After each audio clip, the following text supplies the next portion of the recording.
Hello, everyone, and welcome to the MyCom podcast. I'm Sheon Wakimbaloye. This podcast, as you may know, is an open platform for individuals from all walks of life who sit with me here in the studio. Sometimes they join me virtually to share their perspectives on issues that matter not only to them but also to a large number of people. The MyCom podcast runs independently from my weekday show on Channels Television, which is Politics Today, and the weekend edition, Sunday Politics. Dr. Stephen Akintayo is a Nigerian author, serial entrepreneur, investment coach, property developer, and digital marketing consultant. He's the chairman of GTEX Holdings and founder of Stephen Akintayo Foundation. He's one of the few businessmen who bears his mind on political issues, and the reasons may not be far-fetched. Political leaders make decisions that impact labor laws, transportation, taxes, and name it. All of these in turn influence the business environment. Dr. Akintayo has authored more than 40 books, including Billionaire Habits for Entrepreneurs, Billionaire Habits for Pastors, and Becoming a Billionaire Land Banker. Now, who wants to be a billionaire? Join me as a welcome Dr. Stephen Akintayo as we talk politics, money making, real estate, and surviving Tinubu's economy as a businessman in Nigeria. It's a pleasure having you, Dr. Akintayo. Thank you. It's good to be here. I love what you've done here. This is amazing. Thank you. It's amazing. Thank you. I appreciate it. I saw your tweet. You did a long thread about your political decision. I thought, when you have to shalaye in Nigeria context, when you have to explain yourself, our Burna Boy will say, you go explain, no evidence. But when you have to explain your political stand, it then means something. Why did you have to explain why you chose Peter Obi as your candidate in the 2023 election?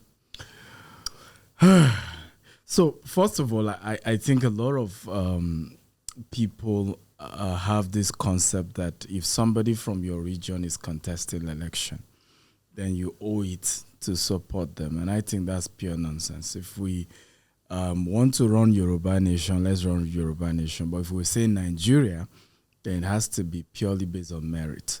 Of course, if there is somebody from my tribe, Yoruba, that want to contest and I think they qualify, I will support them. But for Peter Obi, I felt he was younger. I felt he's done well in business. And one of my arguments about politics, we need more entrepreneurs who have succeeded in their private life to join public life.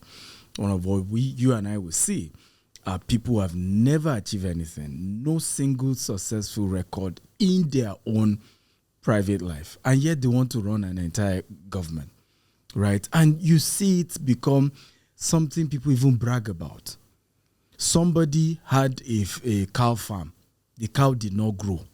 And then you want him to grow a whole national economy. Doesn't make sense. So we need to see how has your private enterprise grown.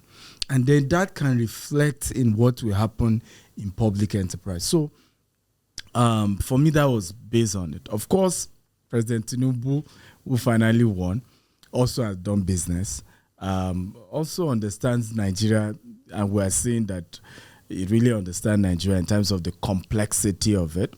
But for me, I felt Peter Obi was younger. Nigeria needs a president who was young. I mean, we saw what happened with Buhari.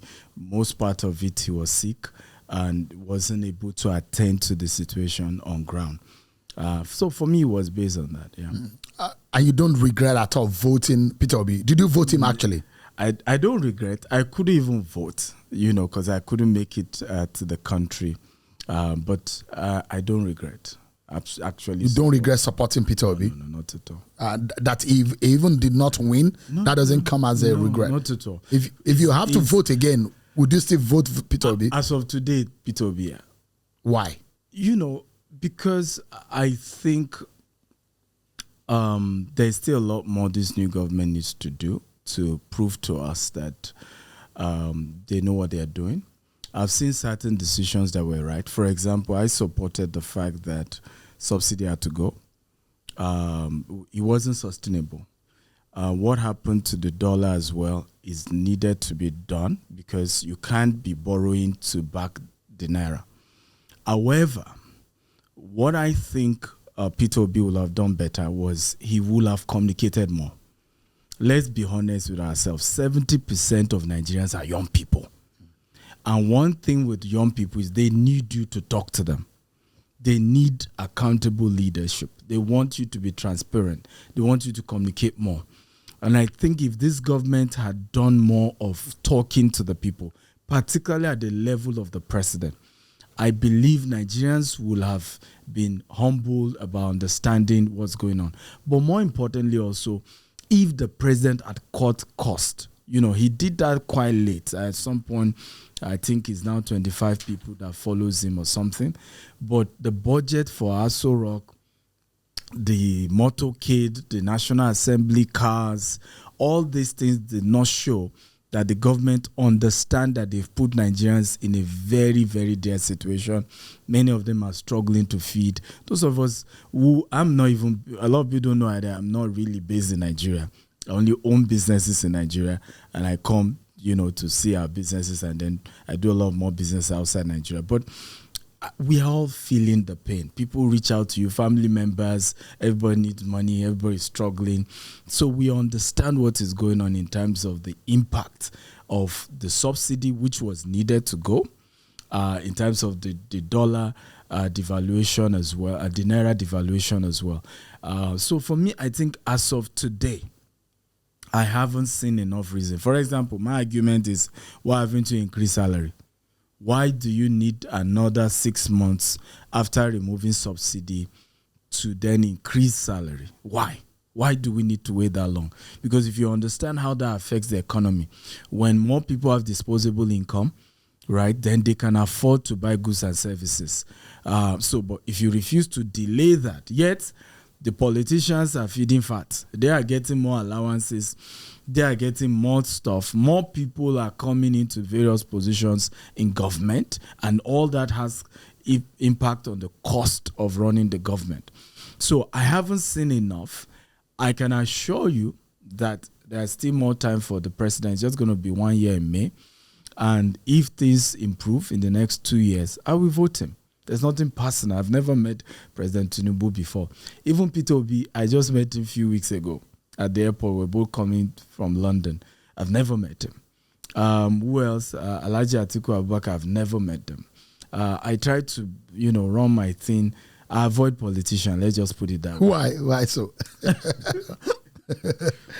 So, I just, again, not all, right? If I say a politician that I think we can have sensible conversations, because what I see with a lot of our politicians, they were just opportunists.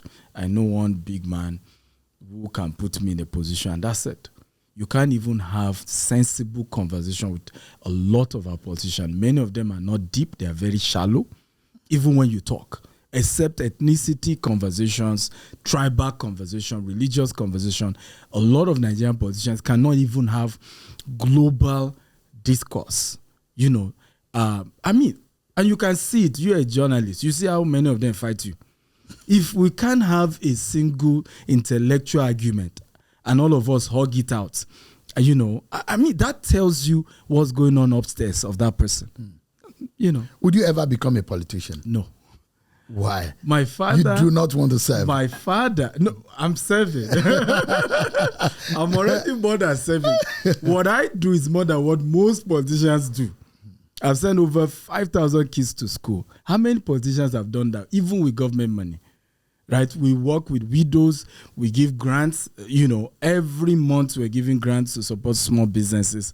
So what I do, a lot of the politicians don't do it, even though our money is in their hands.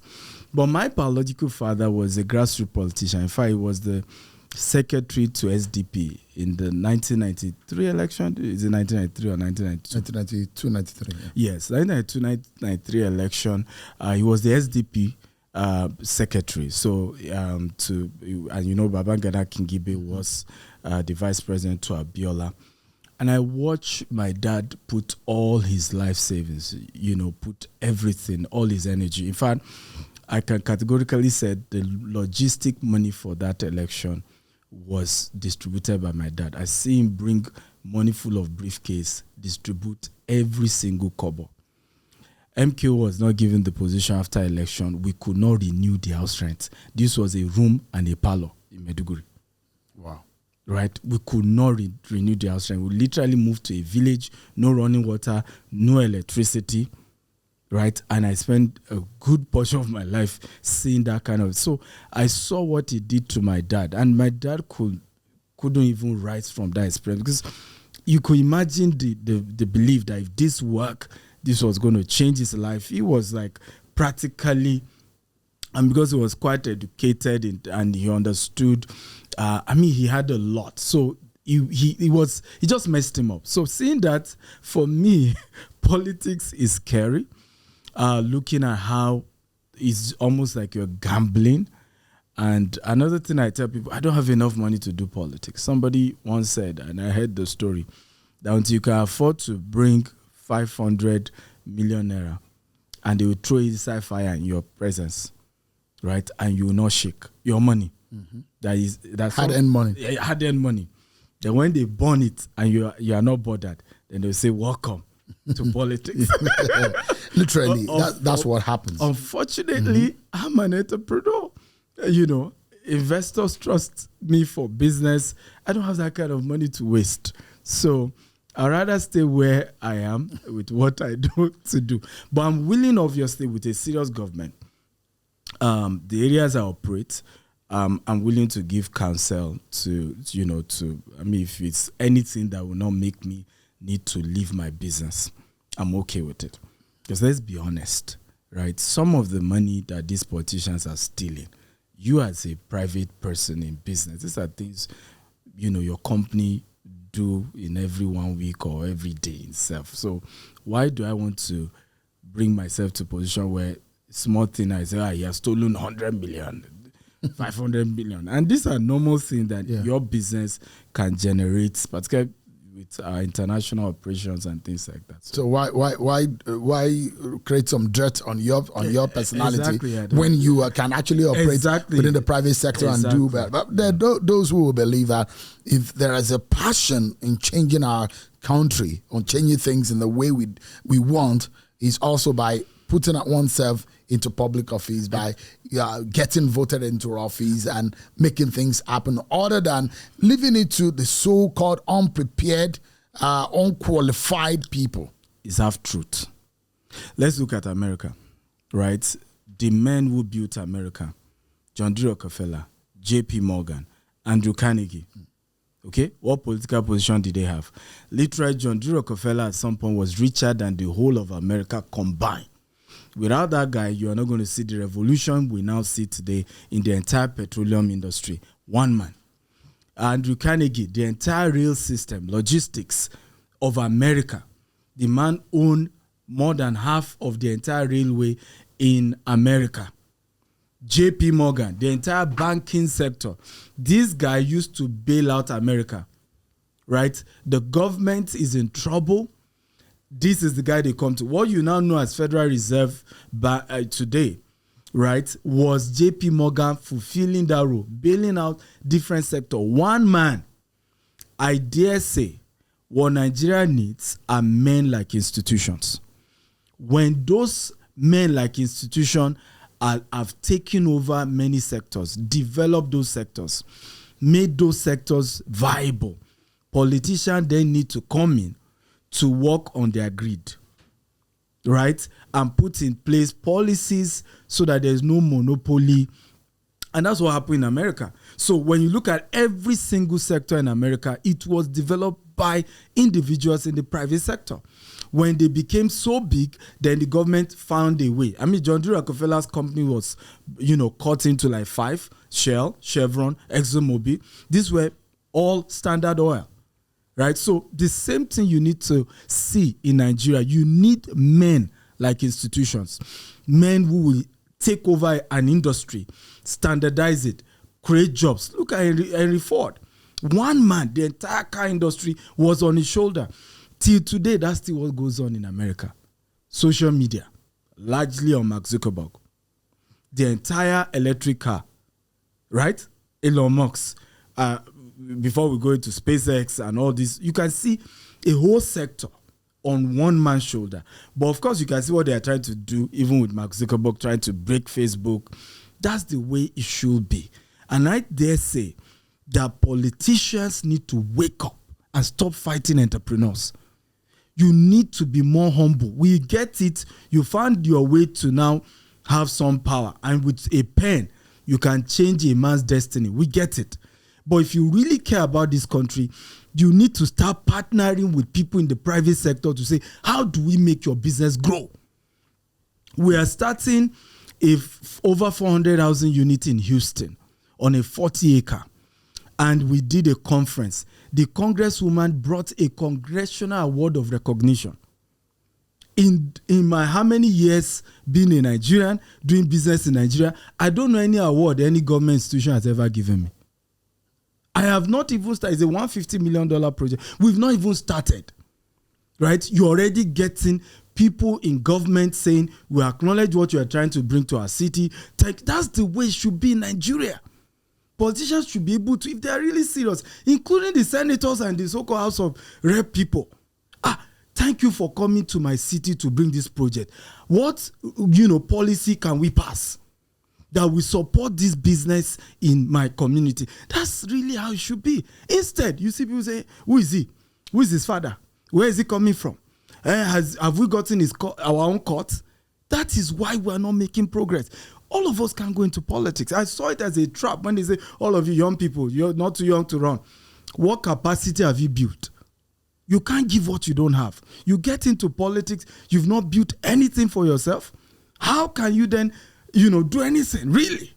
So that's my take. It's a half truth, actually.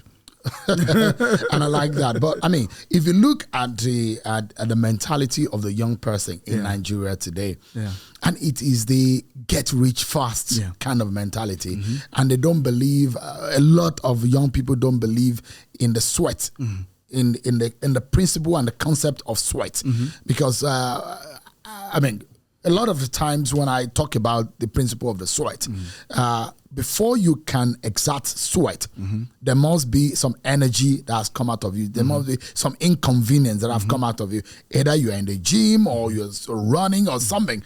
Before the sweat comes out of your skin, you have exerted some energy. And that process brings out the sweat. The sweat is actually not the benefit. The sweat is a process that shows that they've exerted the energy. Then is another pathway to showing that you are putting the effort.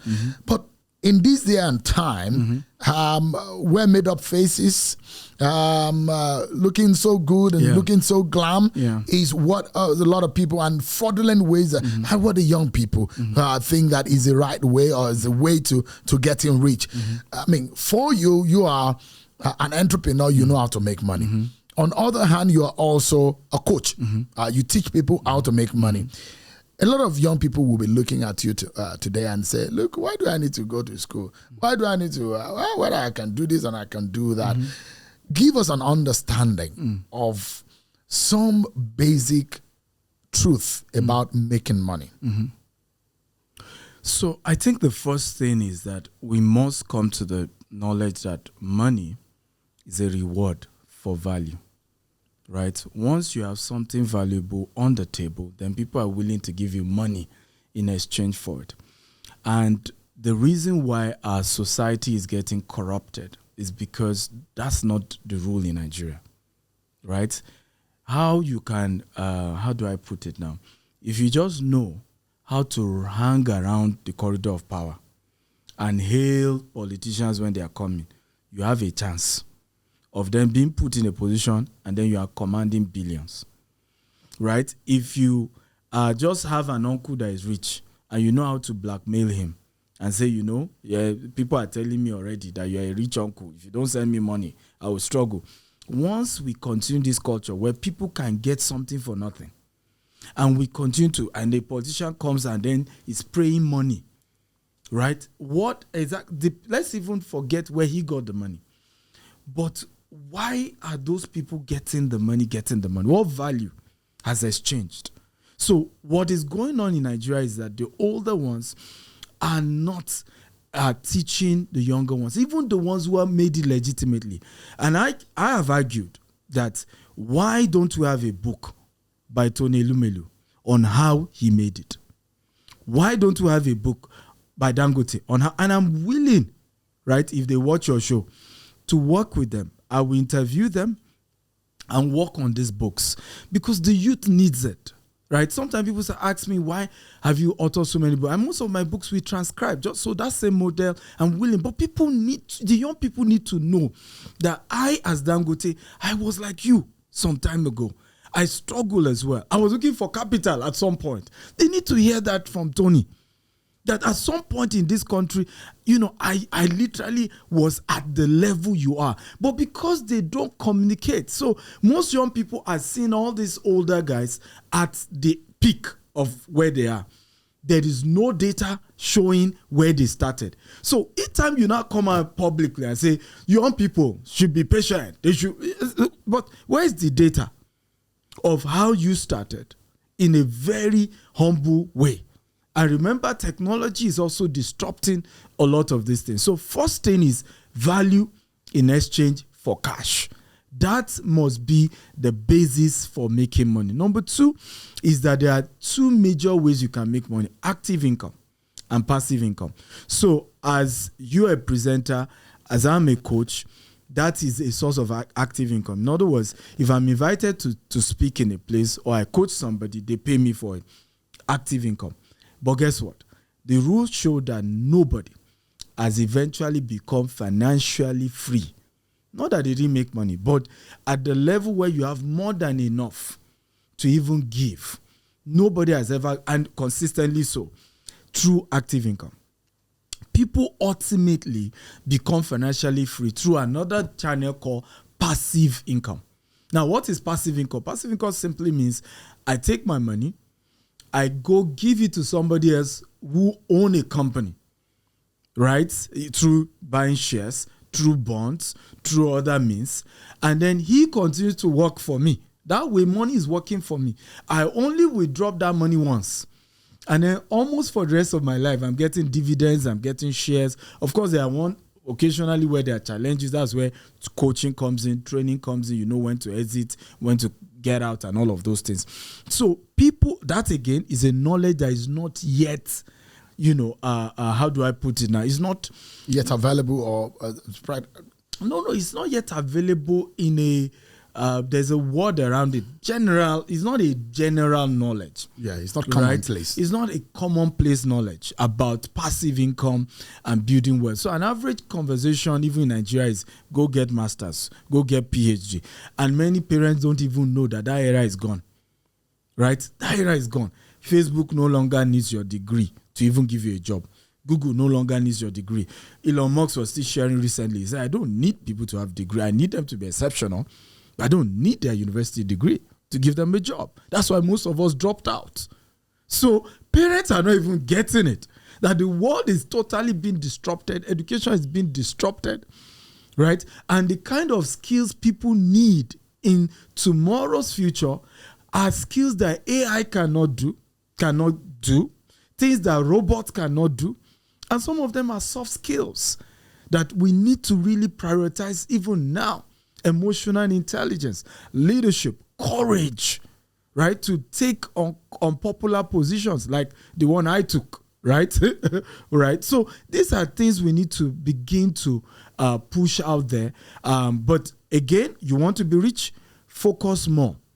Let your active income money be your source or your capital for a passive income.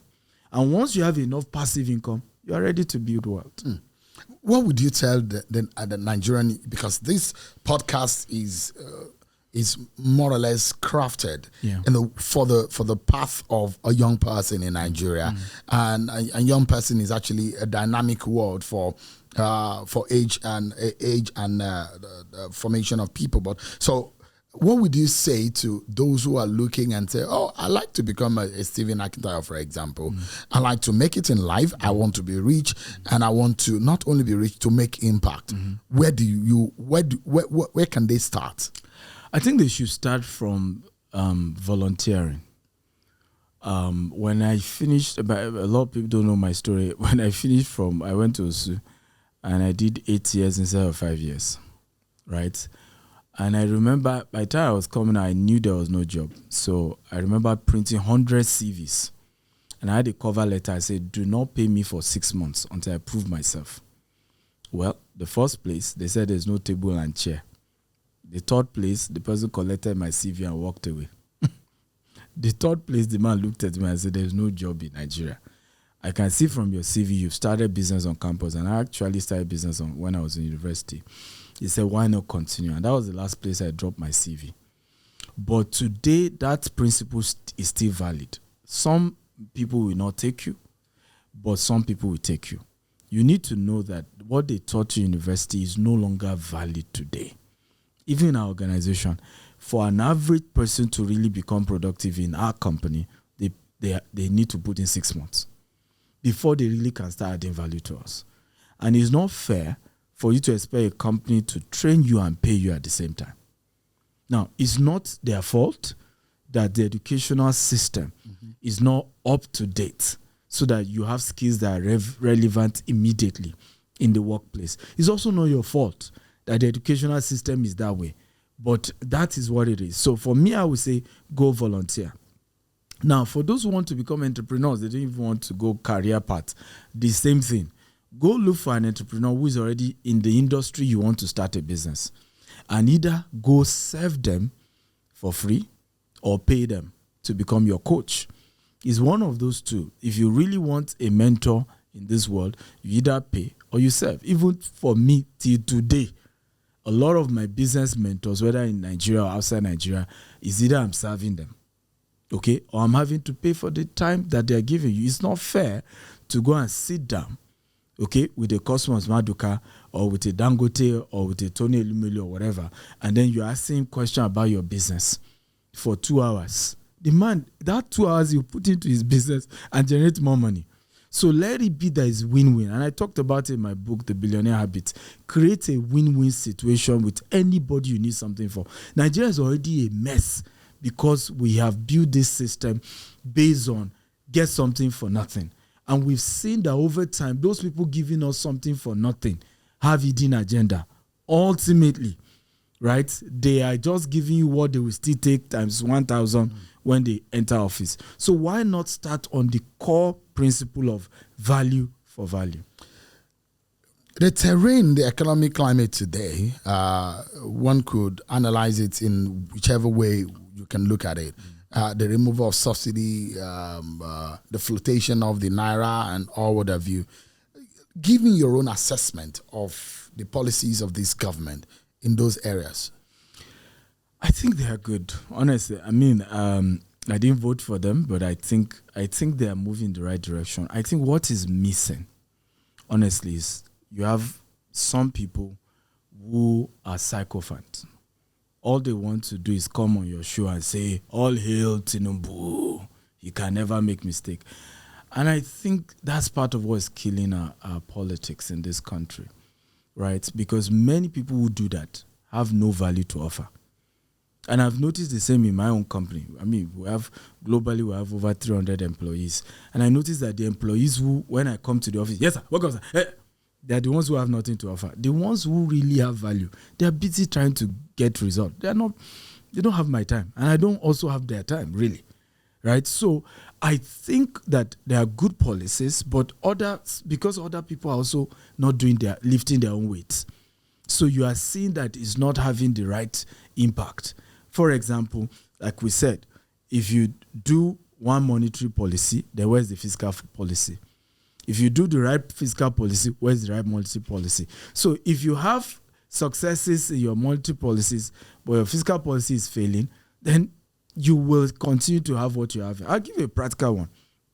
If we need to remove fuel subsidy, which all of us agree is not sustainable, does not make sense, the question is, why are we, if I met somebody, and I'm not going to mention name, who told me he has met people, he has the technology to be able to convert your normal petrol cars to CNG. That technology exists. The question is, why are we not doing that? Why can't the Ministry of Transportation or whatever ministry is in charge say, you know what, as part of to cushion the effects of this fuel subsidy. You have a car that is taking petrol. We are willing to convert it to CNG for you. You drop no money, right? You can gradually be paying, installment. But from day one, we're allowing you to come and those are little things that can, be put in place that then cushion the effect of the fact that you've removed fuel subsidy, right? Of course, the person who removed the fuel subsidy, the department that or ministry that removed is not the department that need to come up with these concepts that will then cushion the effect. You see why I said write policies, but because some other people are not doing their job, then they make the guys who are trying to make the decisions that make sense to look like they're doing the wrong thing. So why, for example, will you remove fuel subsidy and not immediately figure out a way to increase staff salary? So that is a misnomer. It's misnomer. I mean, they say they're working on it. You can't work on it for 6 months. You think that it should have happened almost at the same? It should have happened ASAP, immediately.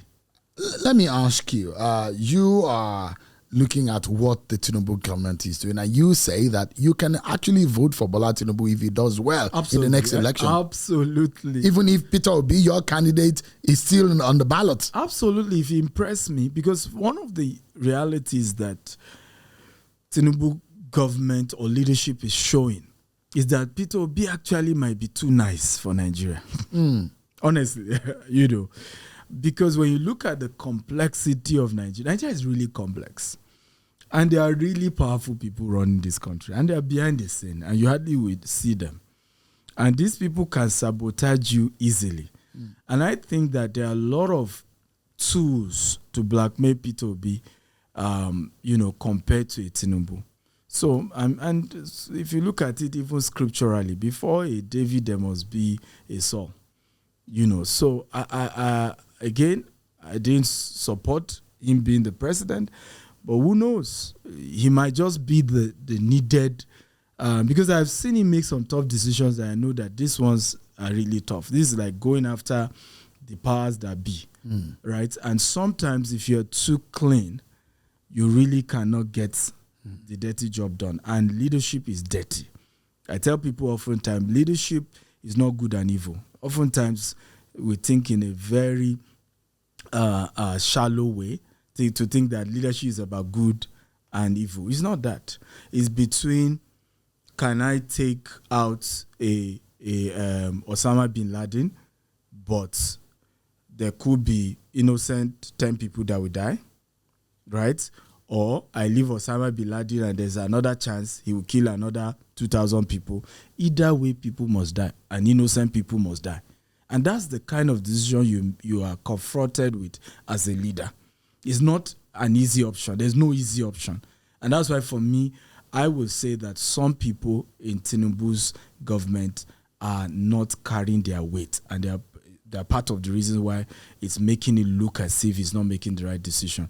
And hopefully maybe he will rejig his cabinet and right people are put in place, and who knows, 2 years. But of course, if we don't see changes, I definitely cannot vote for him in the next 4 years. You're saying, and because you do international business, so you know the effect of the dollar, especially when you are taking naira to fund a dollar, a pound economy, or you're taking dollar to fund the naira economy, you will feel the effect because that exchange is there. What have you noticed in that mix? Well, I've noticed that some people are profiting from it at the detriment of innocent, legitimate Nigerians. Some people don't want the naira to stabilize, because, they have stashed dollars in their houses, and I don't know why EFCC isn't chasing them. There are houses in this country, particularly in this Abuja. You people are. I heard you have joined them down here in Abuja. I live with them. Yeah, you live with them. For the purpose of my job. For the purpose of your job. But I focus on my job. You're not part of them. I'm not part of them. I heard that this Abuja is houses full of dollars and people and I know that law enforcement can go after them if they really want to. And these are people really sabotaging. And they've never done business one day in their life. One day, one business. So you have such people. you also have to face the reality that Nigeria is a consumption country. It's not producing. And we haven't seen intentional decision on the part of the government to force all of us to become producers, to encourage production, to discourage consumption. And as long as we continue to, I today have been insulted on social media that I don't wear designers. Okay? But this is how we can support our nation. This is an Hausa cap. These are local attires that are locally. My tailor is based here in Abuja. Vodi, free advert for Vodi. I'll make sure he pays. He has to pay, right? So these are little things you and I can start doing to make sure that our naira gets strengthened, supporting Nigerian businesses. Mm-hmm. I'm an advocate for that. And I think, and I'm repeating it, sometimes, honestly, I see the sincerity of Mr. President on really wanting businesses to grow. But I don't think he can do it alone. Many of the people around him have never done business. They don't really understand how do we support entrepreneurs. You see people making decisions, National Assembly making decisions, they are not inviting the stakeholders. And then before you know, a law is passed. When I look, I'll give a practical example. The whole real estate and infrastructure concept in Nigeria is messed up. And I'll give you two major ones. Ikoyi, the whole of Ikoyi, there is no mall. No mall. Mm. The whole of Ikoyi. A shopping mall. Mall. Yeah. So particularly during traffic, you may drive 1 hour to get to Admiralty before you see the first mall. Or go to VI and the other part of VI. Now, who plans an estate that way? Because typically, we understand that you are zoning some places for commercial, some places for residential, but there are certain essential commercial that should be close to within the residential to help day to day. The same thing you see here in Abuja as well. And then some people planned it and they call themselves, we have been in this game for 30 years. We are older. The pure nonsense. So there's a need to rejig the entire system, including the civil service. My mother was a civil servant, God bless her soul. And I saw firsthand the rot in the civil service. Many times I have to follow my mom to work. She works in PACN. She was an accountant. I can't recall a day I went to work and somebody had resumed aside the cleaners. My mother was always the first. Many of our colleagues will call me by 10, some 11, walking and breathing. In fact, she became so popular in Meduguri, Mamolu, for helping people who they call their light. Because she then will agree with them, okay, let's do flexible payment, deposit this amount, agree to pay this, then call the guys who need to fix, and then they go and fix their light for them. I was in Meduguri 2019, some people were still remembering what happened 20 years ago when she was an accountant in PACN. So I could see how many civil servants are part of the rot in the system, and they've turned themselves to a cabal that they themselves are behind the reason why most governments fail in this country. You are into real estate. And I know that real estate in the US is not the real estate. It's not the same real estate here in Nigeria. It seems to be a bit more organized. And there are facts to the fact that in Nigeria, the origin of money laundering is tied to real estate in Nigeria. That's where you should actually watch the dirty money. But there are other sectors too, yes. But real estate has been in Nigeria. If you look at our laws and how money laundering concept came about in Nigeria, you discover that real estate is at the heart of it. You watch the dirty money and you just ease into the system and everybody thinks that you're a rich man. But from your own point of view, what do you make of that sector? Is it a sector that? Let me start by saying, what do you make of the sector in the first place? Before I go into what I wanted to say. Well, I think, funny enough, the perception of real estate is that yes, it's a tool for money laundering and things like that, and I agree that it's half truth. And the proof of that is many estates that you see in Abuja here that nobody is living there. Right? If it's not money laundering, how come you had enough money to finish an entire estate and no human beings living there? Obviously, you use somebody else's money, a bulk money somewhere, and then you built it, and then you are struggling. You didn't even have the infrastructure in terms of sales and marketing structure to even sell it. So you're right in that sense. But there is also another category of legit entrepreneurs who are in real estate, and I fall into that category, and trust me, your EFCC can go investigate. They can verify. I fall into that category of people that our problem is even liquidity, right? Because sometimes you have struggled to be able to get the land, to now even build is an issue. Sometimes even when you convince an investor to say, okay, let's do off plan, right? Pay 100 million, I will give you 5 bedroom. Before 6 months to even do the construction, you now need 200 million to finish the house because of the devaluation of the naira. An inflationary effect. An inflationary effect. So when we continue like this, we are really, really struggling. And that's why for us, years ago, we had to move to Dubai. We had to, expand to the UK and to the US because the Nigerian business was really, really struggling. And for me, I think that there's a lot that can be done. Look at the US, for example. If I need to, our project in Katy, for example, institution, I got pre-approval for the funds we need, 70% of the funds, right, in 24 hours. So all I need to do is to raise 30% of the funds. That does not happen in Nigeria, right? Except for some few elites, the orgas at the top. But obviously, we have not entered the orgas at the top level. But Nigeria is supposed to work for everybody. It shouldn't be that because I know someone or I'm famous or I'm connected. It should work for everyone. So the credit environment in other climes, they work smoothly, no matter who you are, no matter what. And it is the reason why corruption is discouraged, because a director is already owning houses worth millions of dollars. How much is his salary? Right? And you are the one that make him to be that corrupt. You know why? Because in other climb, bring 10%. If you're a citizen of the US, right? 5%, 10%. You get your house. You get funding for the rest. And you have a stable job. And you have a stable job to fund it. Yeah, the same thing, you can drive 30 years. You can drive a 2024 absolutely brand new car. Absolutely. With little or less, just about 5% down payment. Absolutely. And I'm happy that the president, has the credit scheme. Credit scheme. I pray again, because putting bankers to handle these things, I pray that it's managed well.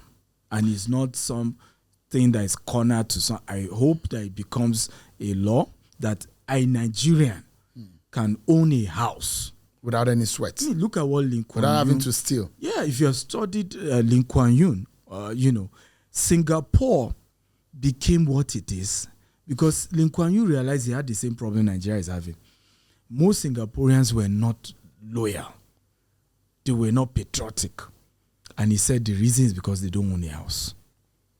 So for me to make Singaporeans patriotic, I will make sure owning a house is a right. The same way with human rights. In other words, it's your right to own a house in Singapore. And then they came up with a policy that made house ownership a human right, a right of every citizen of Singapore. In a way that it doesn't matter what category, what class you are.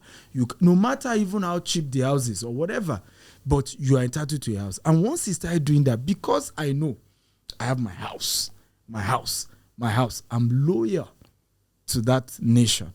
And let's see if Nigeria can do the same, you'll be shocked what will happen. Yeah. You'll be shocked. And there is this proposition, I know, in the Lagos system. Lagos is always taking the lead. You see Lagos State, even under Fashola, the tenancy law regime somewhat want to favor the tenant rather than favor the landlord in what has become an arbitrary situation where the landlord will just come down hard on the tenant. But now we're seeing another scenario playing out where the government in Lagos is proposing a situation where you can pay your rent monthly. I know a lot of landlords will frown at that because they want their money in bulk. And this operates in the United States, for example, and in some other European countries, where if you have your money, you can pay. In fact, some people will even allow you to pay every 2 weeks because some people get paid every 2 weeks. Do you see that as a way to lessen the burden of the average person in Nigeria? No, it will not work in Nigeria. You have over 40% unemployment rate. The reason why such policies work in America is because there is lower unemployment rates.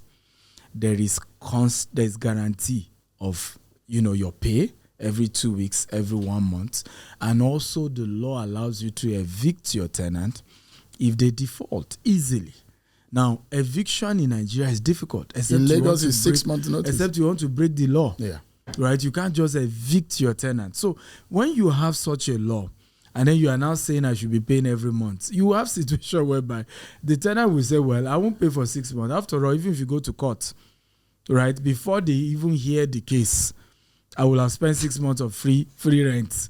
Right? So I don't see that working. I think, again, it goes back to, sometimes we propose laws that are just touching the surface, that is not addressing the root cause of the problem. Again, the real root cause of what we are going through in this country is that people can't have access to credit. Once we can structure, and let me also say this, I am always frustrated by the policies we make. Our policies are not facing the reality of our population. You hear a government official say, good news, we're rolling out a 5,000 housing unit federal. I'm like, I don't understand. 5,000 in a country that really, if we do the census, we're over 300 million.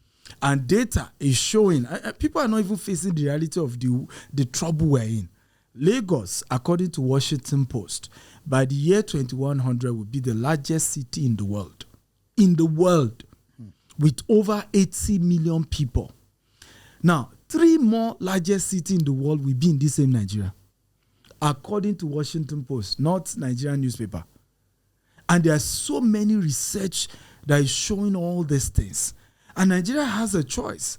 Do we want to be the dumping ground by 2100? Or do we want, because that's what will happen. We will not be the market. Everybody wants to be selling to us because we can produce, but we can consume. They start dumping to us. Or do we want to do what China has done? To leverage that population and begin to build and begin to export. But again, we have to have the right policies. If President Tinubu is serious about, for example, the housing sector, we need to be thinking about, and I'm not kidding you, how do we have 10 million housing in the next 4 years? 20 million housing, 50 million housing. That's the thinking. And China has done it. China has been able to use technology. China can build a 7-story in 1 day. Prefab construction. A lot of concepts has come in. And if you really want to unlock the wealth of Nigeria, go into real estate. Pump into real estate. That's what has happened even in developed countries. President that decided to say, oh yeah, let's get back to construction. Let's build houses. Because as you are building those houses, people are getting paid. They have to work. Civil engineer, contractor, bricklayer. And you open up the entire economy because of those massive, infrastructural projects. Look at what's happening. I posted a picture yesterday. Dubai just announced the president, the prime minister, the Sheikh of Dubai, because Dubai has a unique leadership structure. Yeah. So the Sheikh of Dubai just announced the construction of a new airport, which will now be the largest in the world. It will have a 260 million capacity, sir. 260 million capacity in a year. Who should be thinking of such an airport? Who? Nigeria still doesn't even have an airport that can take Airbus. And then we are complaining and talking about ZAPs, local versus international. When all that can just be solved by just allowing your airport to be able to take planes that can bring in 800 people, the prices will drop. The flight ticket will drop naturally, because now you need 800 people per trip. And this way the things, again, I'm mentioning Lee Kuan Yew, because I love that man dying. This was the same thing. Lee Kuan Yew saw, in fact, once the Singapore Air had just, bought one Boeing, and he went to ask them, said, how many airports in the world has this type of plane? Because it's big and it reduces the prices. They said 10. He said, we must be the number one, right? Let's turn all our airports to be able to take this kind of planes so that we will not be the hub, right? Because it will be cheaper. You can only be a hub when you have a structure to lift people in bulk to your country, and then from your country they can now take the smaller, planes to other locations and things like that. But that's what we should be talking about in Nigeria, the largest airport in the world because of our population. But again, what do we know? We are not politicians after all.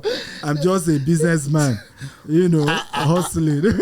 I actually came across a video, and I think that it calls for a lot of introspection. When they said churches have now been turned into supermarkets, and I think it's a sad tale of how some those who call themselves men of God are given a bad reputation to Christendom and to what Jesus Christ himself represent, or even God represent. They're making a big mockery of the concept of religion or the relationship of God to man. And I think that also it then has taking away the focus and the character of men from what should be to something else. Everything has to be magical. Everything has to be miracle. Less of effort. A lot of people forget that there is a relationship that you need to have with God. Whatever religion that you operate, your creator is your master, and you need to have a relationship with him. What do you make of the growing churchy religion, mosque tendency in Nigeria, other than what we need to as values and morals that we are losing so fast in this country? Well, so again, let's start with the people, because the religious institutions derive their power from the people. Let's be honest, right? So you cannot in any way fight them. And the politicians know that. And that's why you've seen that politicians have not been able to take decisions that curb the excesses of this religious institution. Because you know that they derive their power from the people. And by the time you need to contest election, you need to take a picture with a sheikh or with a bishop, else they won't vote for you. So it becomes an issue. So the first thing is that, how do we address the mindset of the people? And why are people turning to God? Why are they transferring their own responsibility to God? And that's the real question. And the answer is simple. We have all failed, from media to religious institution to educational institution. We have not helped people to know that, yes, there's a place of the supernatural, but there's no super without natural. So you have to do your own part before you then expect your maker. UAE is an example, and I keep saying it to my Muslim friends. UAE is an example of how you can use religion to change the life of people. Most people don't know that UAE operates Sharia. Most people don't know. It's an Islamic country, and the law is based on Sharia. Okay? But see what's happening. Everybody is there. Christians are there. In fact, there was a day I went to church, a Roman Catholic church. The place was busy. They were doing 4 services. I've never seen Catholic that does 4 services inside UAE. But in Nigeria, what do you see? Somebody says something, they stone him. When last did you see anybody stone anybody in UAE? Right? So it's that the religious leaders have also realized that there are tools in the hands of politicians politicians cannot do anything, and it's like a game between both parties. So religion has become a weapon in the hands of the powerful and the mighty. A weapon in the hands of politicians. They don't want religious leaders to teach the right thing. Because the kind of politics we practice in Africa is not an empowering one. It's the servant, master leadership. Come and bow to me, come and prostrate, come and, all those nonsense. That's the kind of leadership we practice. I don't know why, aside for cultural respect, why my employees should be prostrating. Aside cultural respect, if it's that, you are older than me, I mean, it's a culture in Yoruba, I get that. But because I pay your salary, you should be bowing down to me. It's pure nonsense. Mm-hmm. Pure nonsense. Right? Out of cultural respect, I agree. So for me, I think that what needs to change is what has started. Right? Is that we all need to begin to call out what is bad. Right? Across all religious sects. We all need to speak up. And I say to a lot of my, entrepreneurs, they say, Dr. Stephen, you're too vocal. They will come after your business. I said, they've been coming after, and that's normal. And that's their business. Thank God I have diversified very well. So if you like, come after my Nigerian business. I have other interests in other countries. But in reality, we need to speak up. Yeah. Because if you don't speak up, we'll all still be a victim of the system. All of us, including the politicians themselves. Where I like us to anchor is what has become a worrisome or worrying tendency for me, and particularly in my own generation. And I see generation after my generation that some of this value has been eroded. And I see the homosexuality, the heterosexuality, the transgenderism, and all of those mixture of confusion of gender, things that the colorfulness of the confusion in the heads of people, and which I don't think the more we allow this thing to, I don't care who cares, and I don't care who listens. It's the fact that I don't believe in those things, and I don't think those are the things that we are. But I'm worried that there is a vocal and a public display of these tendencies that are less than godly, that I do not find in my Bible as a Christian. And I see these things go on and on and on. Are you worried about these kind of tendencies too? I am. I've said that there's a reason why we call it private life, right? It's because it's supposed to be private. And my argument is that whatever is your sexual orientation, it's a private thing. It's not a public thing. And unfortunately, again, back to politics, our African political class gained their legitimacy from, particularly Nigeria, US, and UK. So President Tinubu's government cannot directly go after LGBT, except he wants the Western power to come after him. That's the honest truth. And that's why in the case, for example, that went viral recently, it had to be EFCC and it has to be overspraying money, because you can't come directly. Look at what's happening in Ghana. The Ghanaian president, I dare him to sign that law.